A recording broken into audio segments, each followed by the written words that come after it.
एक second.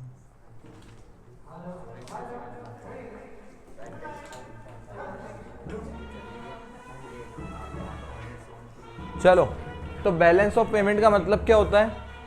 Balance of payment is a account, statement कह लो या एक अकाउंट कह लो, which shows all economic transactions of a country with rest of the world. तो एक कंट्री के रेस्ट ऑफ द वर्ल्ड के साथ जो भी इकोनॉमिक ट्रांजेक्शन्स होते हैं उनको बैलेंस ऑफ पेमेंट पे रिकॉर्ड किया जाता है। अब बैलेंस ऑफ पेमेंट के अंदर बेटा दो साइड्स होती है, डेबिट साइड और क्रेडिट साइड। एक बात मैं आपको काफी क्लियर कर दूं, अकाउंट्स का उल्टा वो भी ठीक है, बट एक बात मैं आपको क्लियर कर दूं अच्छे से, जितने भी आपने कंसेप्ट इको में या अकाउंट्स में पढ़े हैं, यहाँ पे थोड़ा आपको सब चीज़ों का कॉन्ट्रावेंशन दिखे तो घबराना मत।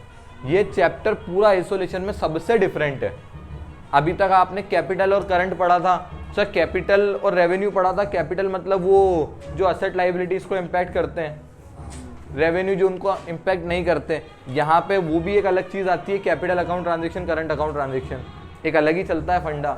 तो बीओपी वाला जो चैप्टर है ये आपका बाकी सारे चैप्टर से, चाहे इको का हो चाहे अकाउंट्स का हो, वहाँ से कहीं से भी इसको रिलेट करने की कोशिश करोगे उलझ जाओगे। इसके कंसेप्ट ही सारे अपने आप में पूरे आइसोलेटेड है, पूरे डिफरेंट कंसेप्ट है, ठीक है। चलो, तो बैलेंस ऑफ पेमेंट क्या है? Balance of payment is A statement which records all the economic transactions of a country with rest of the world.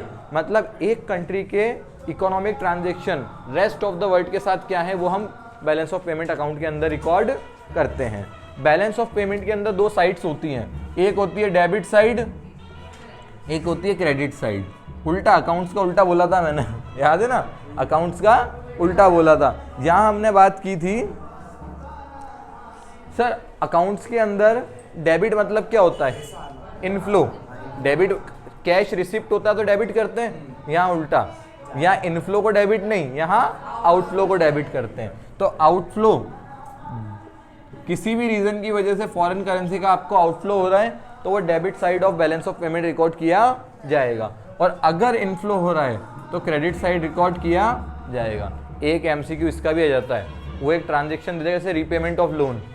Sir आपने लोन का रीपेमेंट किया तो फॉरेन करेंसी गई, आउटफ्लो ऑफ करेंसी अकाउंट्स के हिसाब से क्रेडिट, हमारे हिसाब से यहाँ पे उल्टा डेबिट। तो पूछ लेगा इतना सा कि repayment of loan balance of payment के किस साइड रिकॉर्ड होगा, डेबिट क्रेडिट, किस साइड रिकॉर्ड होगा? Debit side. रीपेमेंट मतलब आउटफ्लो हुआ ना करेंसी का, डेबिट साइड। क्लियर है इतनी बात?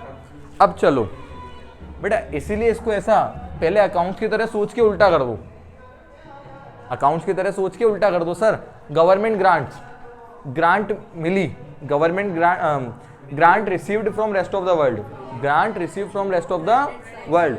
सर बाहर से ग्रांट्स मिली है मतलब inflow of foreign currency, inflow accounts के हिसाब से इनफ्लो डेबिट होता है, यहाँ उल्टा कर दो क्रेडिट होगा, ठीक है।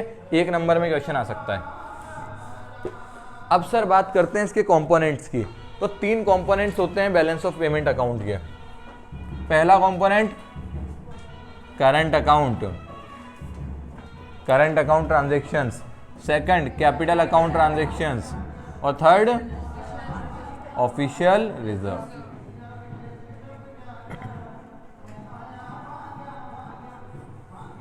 चलो अब हम बात करें बेटा करंट अकाउंट के बारे में, क्योंकि सबसे इंपॉर्टेंट यही है आपका। 1 नंबर में एमसीक्यू में भी इसका न्यूमेरिकल आ जाता है छोटा सा। तो करंट अकाउंट के अंदर बेटा तीन चीजें आती है, क्या क्या?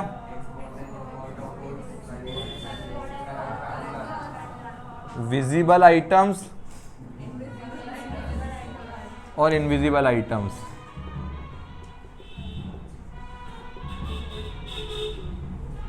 यही आता है। अब विजिबल आइटम के अंदर क्या आता है? Export and import of goods. Goods को विजिबल आप देख सकते हो, इसीलिए गुड्स को कहां लिया जाता है? विजिबल आइटम्स के अंदर। और इनविजिबल में क्या आता है? इनविजिबल के अंदर आपका एक तो आ जाएगा export and import of services,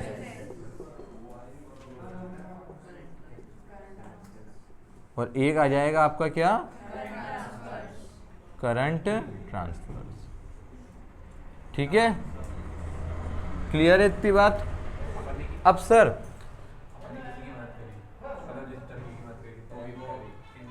current, हाँ इनविजिबल में सुनो अब सर वो तो अपन ने इनविजिबल में आएगा बेटा डोनेशंस की बात कर रहा है ना तू, डोनेशंस तो इनविजिबल में जाएगा ना। अगर आपने बेटा अगर आपने कुछ गुड्स का सप्लाई किया है और तो भी गुड्स का सप्लाई भी आपका करंट ट्रांसफर्स में ही जाएगा। क्यों? यूनिलेटरल ट्रांसफर्स, यूनिलेटरल ट्रांसफर सारे करंट ट्रांसफर्स में जाते हैं, ठीक है सर। अब देखो बैलेंस ऑफ पेमेंट अगर आपसे पूछा जाए तो इसका नेट दोनों का ही आता है इन दोनों का नेट आता है बैलेंस ऑफ पेमेंट। अगर आपसे बैलेंस ऑफ करंट अकाउंट पूछा जाए तो करंट अकाउंट का जो नेट है वो आपसे पूछा गया है। इसमें देखो बेटा, देखो दो चीजें सबसे ज्यादा पूछता है वो। एक पूछता है बैलेंस ऑफ विजिबल ट्रेड, जिसको आप मर्केंटाइज ट्रेड भी कहते हो या बैलेंस ऑफ ट्रेड भी कह सकते हो। तो अगर वो आपसे ये पूछ रहा है सर बैलेंस ऑफ ट्रेड बताओ कैलकुलेट करके, या मर्केंटाइज बैलेंस बताओ, या बैलेंस ऑफ विजिबल आइटम बताओ, या बैलेंस ऑफ गुड्स बताओ, तो उसके लिए वो आपसे क्या पूछ रहा है? सिर्फ विजिबल आइटम पूछ रहा है। तो आपको क्या करना है? Export of goods minus import of goods.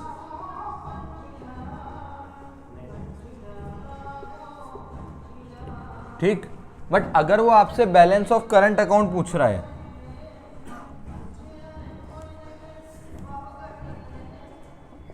Balance of current account वो आपसे पूछ रहा है, तो आपको इस पूरे का नेट लेना है, जिसमें जनरली बेटा करंट ट्रांसफर्स का नेट वो ऑलरेडी गिवन देता है। वो देता क्या है? Export of goods, import of goods, export of services, import of services और नेट करंट ट्रांसफर्स।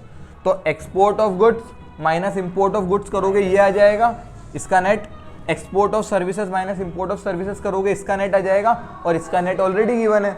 तो बैलेंस ऑफ करंट ट्रांसफर क्या हो गया? Balance of trade plus balance of ये सर्विसेज आ गया प्लस नेट या नेट करंट ट्रांसफर्स कह लो या balance of current.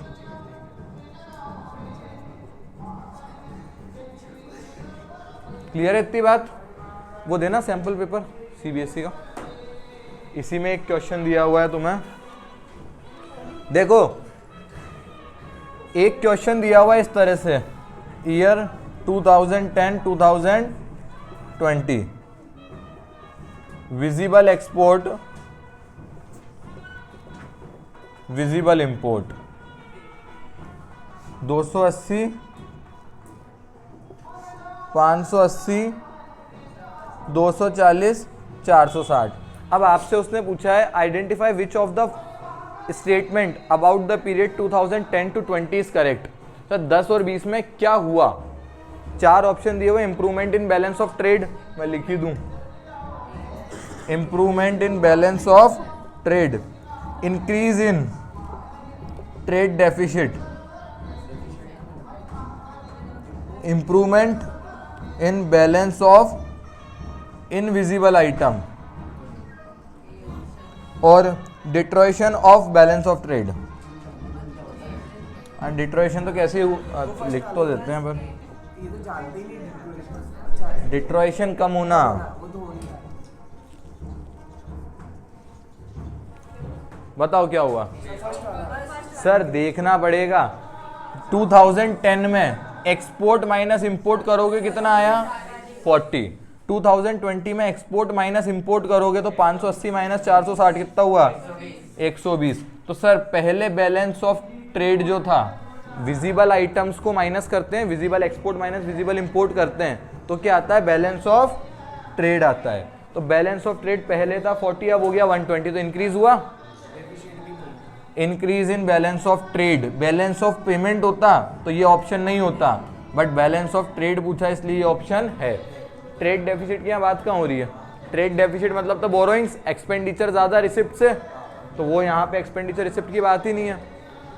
Balance of invisible item दे नहीं रखा, ये इतना सा करना था, 280 माइनस 240 40, 580 माइनस 460 120, 40 से 120 हो गया, इंक्रीज हुआ 1 नंबर। और में एक और क्वेश्चन दिया हुआ है इसी चैप्टर का, देखना। ये सबसे इंपॉर्टेंट पार्ट है तुम्हारा, ये वाला सिर्फ विजिबल आइटम वाला सबसे इंपॉर्टेंट पार्ट है। अरे हाँ हाँ, हम भी पढ़ा दें। देखो आगे दिया हुआ है करंट अकाउंट और amount in 000 crore, visible export. So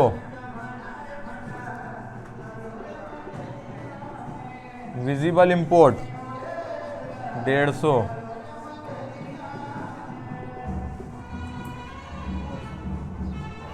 invisible export 70,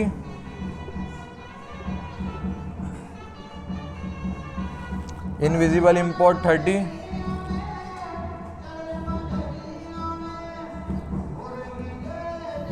net current transfer balance 15। आपसे पूछा है balance on current account will be dash of dash 1000 crore. Balance of current account पूछा है। करंट अकाउंट विजिबल इनविजिबल दोनों, export minus import 100 minus 150 minus का 50, export minus import plus का 40 और direct given है तो 40 प्लस 15 माइनस 50